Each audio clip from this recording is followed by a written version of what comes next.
இங்கே ஒரே கேள்விதான், வரி இருவருக்கும் ஒன்றாக இருக்கிறது, வாழ்க்கை தரம் ஒன்றாக இருக்கிறதா? அதுபோலதான் சமபங்கு என்பது. பட்டியல் சமூகத்தில் பிறந்துட்டால், பிரியாவை மேயர் ஆக்கிவிட்டால் இந்த பிரச்சனைகளை எதிர்கொள்ளலாம். நாளைக்கு இதை தனியாருக்கு தாரை வார்த்து கொடுக்கும் போது பட்டியல் சமூக மக்கள், ஒடுக்கப்பட்ட தாழ்த்தப்பட்ட மக்கள் வீதியில் நின்று போராடுகிற போது பிரியாவை முன்னிறுத்தலாம். எவ்வளவு பெரிய மாற்று! ஒரே சமூகத்தில் பிறந்தால் என் தங்கை சாலினீஸ்வரம் ரேஞ்ச் ரோவரில் ரிப்பன் மாளிகையில் இருந்து வெளியே வருகிற பிரியாவும் வாசல்ல பசியோடு 10 நாளாக போராடி கொண்டிருக்கிற அக்கா தங்கையும் ஒன்றா ஒன்றா?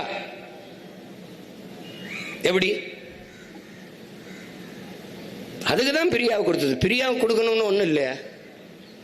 அவனுக்கு தெரியும் முன்கூட்டியே தனியாருக்கு நம்ம கொடுக்க போறோம்ட்டு.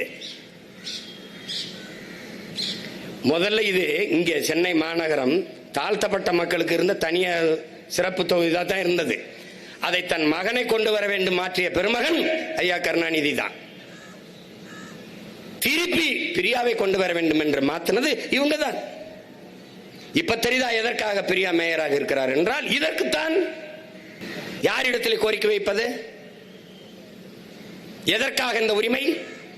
நம் பாட்டனார் அயோத்திதாசரும் தாத்தன் ரெட்டமலை சீனிவாசனும் தாத்தா MC ராஜாவும் புரட்சியாளர் அம்பேத்கரும் போராடி பெற்று தந்த சமூக நீதி, சமூக உரிமை. எதற்காக? எதற்காக?